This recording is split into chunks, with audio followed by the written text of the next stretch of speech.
Welcome back to city news. Tenali మండల పరిధిలో వరద ముంపు బాధితులకు ప్రభుత్వం అండగా ఉంటుందని తహసీల్దార్ గోపాలకృష్ణ తెలిపారు. తెనాలి మండల పరిధిలోని అంగలకుదురు గ్రామంలో వరద ముంపుకు గురైన బాధితులకు ప్రభుత్వం మరియు గణేష్ యూత్ ఆధ్వర్యంలో నిత్యావసర సరుకులు, వంట సామాగ్రి పంపిణీ చేశారు. తెనాలి మండల పరిధిలో వరద ముంపు బాధితులకు అవసరమైన సహాయక చర్యలు చేపట్టడం జరిగిందని, అందులో భాగంగా అంగలకుదురు గ్రామంలో గణేష్ యూత్ కన్వీనర్ వీరవల్లి మురళి సహకారంతో నిత్యావసర సరుకులు, వంట సామాగ్రి అందించినట్లు ఎంఆర్ఓ గోపాల్ కృష్ణ వెల్లడించారు. కార్యక్రమంలో ఉప సర్పంచ్ కనగాల నాగభూషణం, కనగాల పిచ్చయ్య, నలుకుర్తి అశోక్ తదితరులు పాల్గొన్నారు.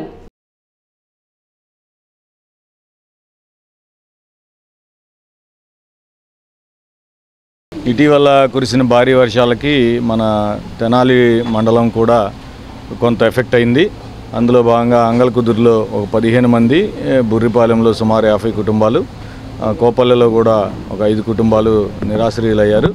వీరందరినీ కూడా మనం స్థానిక నాయకుల సహకారంతో, అట్లా గౌరవ మంత్రివర్యుల వారి సూచనల మేరకు రిలీఫ్ క్యాంప్స్ ఓపెన్ చేశాం.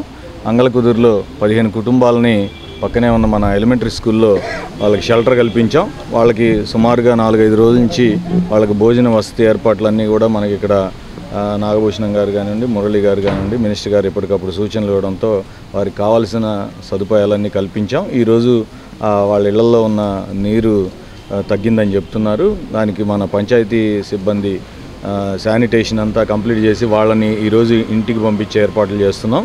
అందులో భాగంగా ప్రభుత్వం ఏం చేసిందంటే, వీళ్ళందరూ ఇబ్బంది పడుతున్నారనే ఉద్దేశంతో ఒక 25 kgs రైసు, కందిపప్పు, పంచదార, ఆయిల్ ప్యాకెట్టు, ఉల్లిపాయలు, బంగాళదుంప అట్లాంటి నిత్యావసర వస్తువులన్నీ కూడా ఫ్రీగా వారికి అందజేసే ఏర్పాటు చేసింది. అవన్నీ కూడా మనకి రీచ్ అయినాయి, ఈరోజు ఇస్తున్నాం.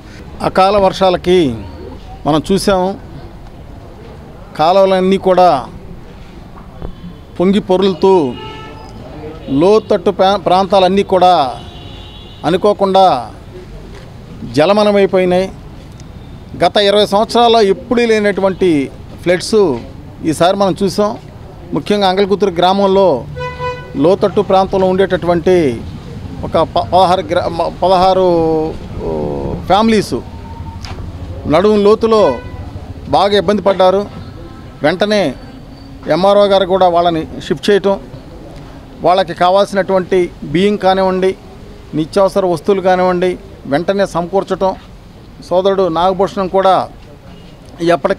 ఎప్పటికప్పుడు వాళ్ళకి అవసరమైనటువంటి అందించడం అనేది నిజంగా చాలా సంతోషం. గతంలో హుద్హుద్ తుఫాన్ వచ్చినా కానీ ఎన్నో విపత్కర పరిస్థితుల్లో కూడా ఈ గ్రామం ఎక్కడో ప్రమాదం జరిగినా కూడా అండగా ఉండేది. లారీలు సరుకులతో మనం ఎక్కడైతే నష్టపోయినారో వాళ్ళందరికీ సరుకులు రవాణా చేసి ఊరికి ఎప్పుడు ఆ పేరు నిలబెట్టుకుంటాం. దానిలో భాగంగా గత 5 రోజుల నుంచి భారీ వర్షాలు కురుస్తుంటే మరి మినిస్టర్ గారి దృష్టికి తీసుకెళ్ళటం, ఎంఆర్ఓ గారి దృష్టికి తీసుకెళ్తే వెంటనే వాళ్ళు అప్రమత్తం ఏమేం చేయాలో మాకు సూచనలు ఇవ్వడం జరిగింది. అలానే మేము వీఆర్ఓ గారు మేము కొంత మా కొద్దిపాటి నాయకులు అందరితో కలిపి ప్రతి వార్డులో తిరుగుతా ఎక్కడెక్కడ ఏ నష్టం వచ్చిందో అదంతా ఒక రిపోర్ట్ తయారు చేసి ముందు అర్జెంటుగా వాళ్ళకి ఏమైతే నిత్యావసర వస్తువులు కానీ, సరుకులు, ఏదైతే పాల ప్యాకెట్లు, హెల్త్కి సంబంధించిన ట్యాబ్లెట్స్, బ్లడ్ టెస్టులు అన్ని విషయాల్లో ఒక వర్క్ చేసి వాళ్ళందరినీ ఇబ్బందికరమైన వాతావరణం నుంచి తప్పించగలిగాము. ప్రముఖ నటీమణి పద్మభూషణ్ డాక్టర్ భానుమతి రామకృష్ణ శత జయంతి సభ ఈ నెల 7వ తేదీ శనివారం నిర్వహించనున్నారు. తెనాలి రామకృష్ణ అకాడమీ ఆధ్వర్యంలో నిర్వహించనున్న కార్యక్రమానికి సంబంధించిన పోస్టర్ ఆవిష్కరణ కార్యక్రమం శుక్రవారం కవిరాజ పార్క్ నందు నిర్వహించి వివరాలను వెల్లడించారు.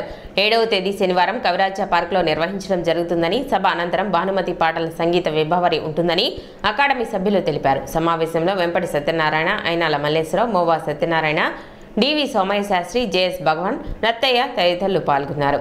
మహాసినీ నటి, నిర్మాత, దర్శకురాలు, భరణి స్టూడియో అధినేత్రి, రచయిత్రి, గాయనీమణి, సంగీత దర్శకురాలు, కళాప్రపూర్ణ, కలైమామణి, రఘుపతి వెంకయ్య అవార్డు గ్రహీత, పద్మశ్రీ, పద్మభూషణ్, పద్మవిభూషణ్ శ్రీమతి పాలువాయి భానుమతి రామకృష్ణ గారి శత జయంతి ఉత్సవ సందర్భంగా తెనాలి కవిరాజా పార్కు నందు గల విజికే స్మారక భవనం నందు రేపు అనగా 7/9/2024 సాయంత్రం 6 గంటలకు శత జయంతి సభ, వెంటనే సినీ సంగీత విభావరి కార్యక్రమం ఏర్పాటు చేశారు.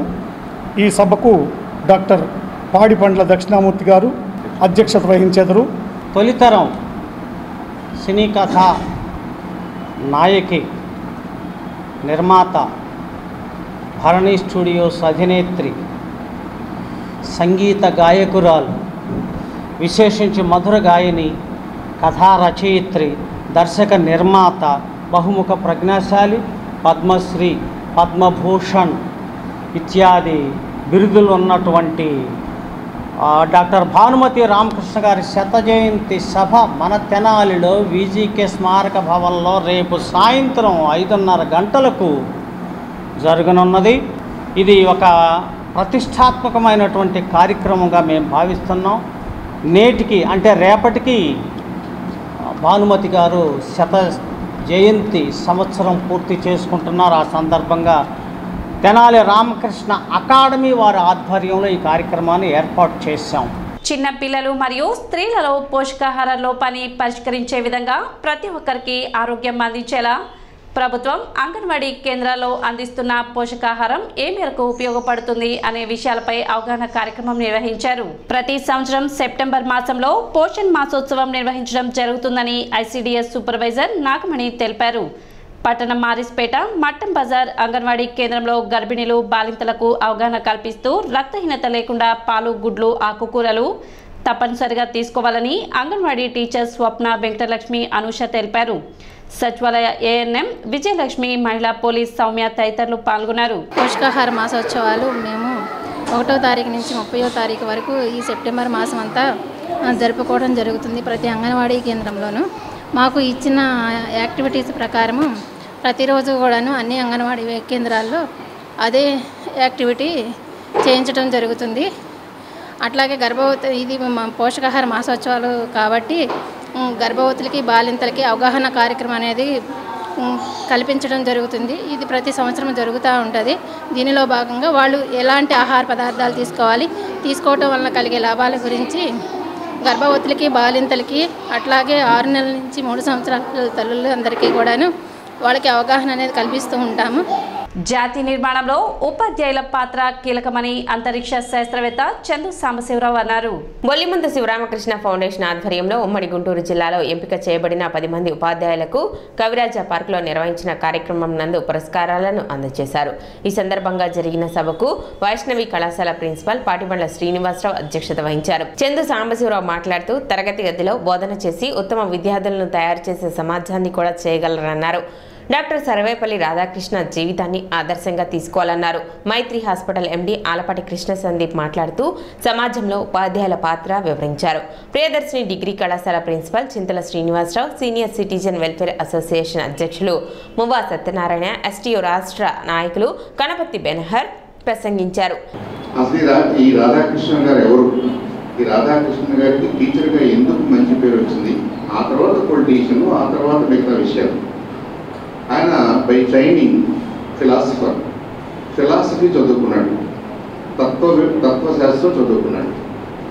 ఆ రోజుల్లో అంటే మనం మాట్లాడుకుంటుంది ఎర్లీ 1900s. ఆయన 1888లో పుట్టాడు అంటే ఆయన కాలేజీకి వచ్చేసరికి 1910 ఆ టైం అయ్యి ఉంటుంది. ఆ టైంలో ఇప్పుడు మనకున్నటువంటి యూనివర్సిటీలు, ఇప్పుడు మనకున్నటువంటి డిగ్రీలు ఇలాంటి పంతా కాకపోయినా సెమినరీస్లో కానీ, యూనివర్సిటీస్లో కానీ, గ్రూప్స్లో కానీ, తత్వవేత్తల మధ్యలో కానీ అనేక రకాలైన చర్చలు జరుగుతుండేట. ఆ చర్చల ఫలితమే వీళ్ళకి డిగ్రీలు. అంతేగాని ఎవరో రాసిన పుస్తకాలను చదివినంత మాత్రం వీళ్ళకి డిగ్రీలు ఏం రావు. విశ్రాంత వ్యాయామ అధ్యాపకులు నల్లూరి వెంకటేశ్వరరావు, ముండంగి జెడ్పీ పాఠశాల ప్రధాన ఉపాధ్యాయులు పుట్ట అప్పారావు, ప్రధానోపాధ్యాయులు అన్నపురెడ్డి శ్రీనివాసరెడ్డి, ప్రొఫెసర్ వంగిరపు శారదాదేవి, ప్రధానోపాధ్యాయులు కుర్రా శ్రీనివాసరావు, శాఖమూరి రాజ్యలక్ష్మి, బుర్రా వెంకట సుబ్బారావు, బెల్లంకొండ వెంకట్, అన్నపురెడ్డి నాగమణి, రోజ్మేరీలకు పురస్కారాలను ప్రదానం చేశారు.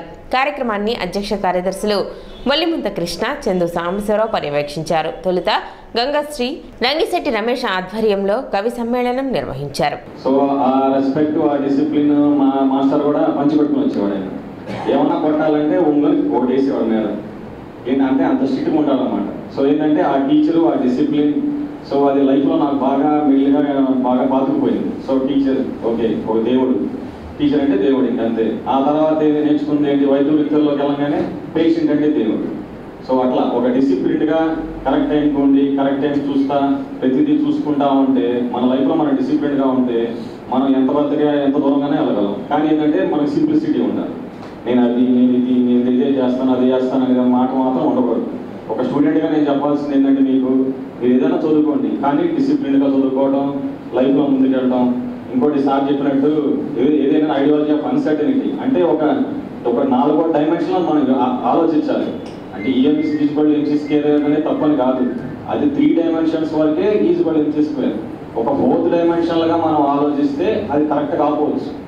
ఆయన స్మారకాలతో మనం గత 4-5 సంవత్సరాలుగా ఉపాధ్యాయులకు కూడా కొంతమందిని ఎంపిక చేసి ఈ పురస్కారాలు అందజేసుకోవడం జరుగుతుంది.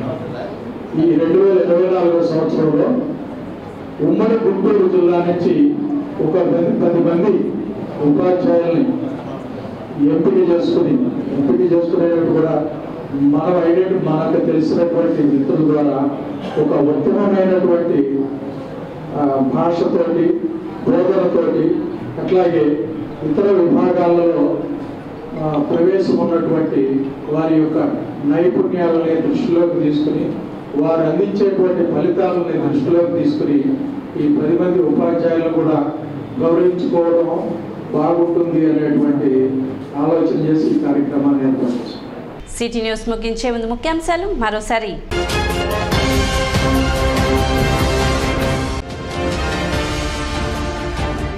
కొల్లిపరం మండలంలో వరద ముంపు ప్రాంతాల్లో 2వ రోజు పర్యటించిన కేంద్ర సహాయ మంత్రి పెమ్మసాని చంద్రశేఖర్.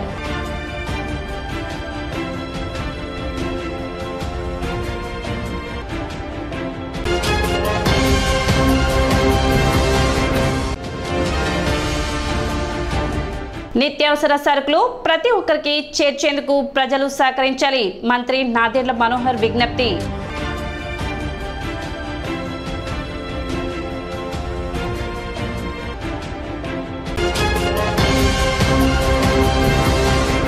సిటీ న్యూస్ ఇంతటితో సమాప్తం. నమస్కారం.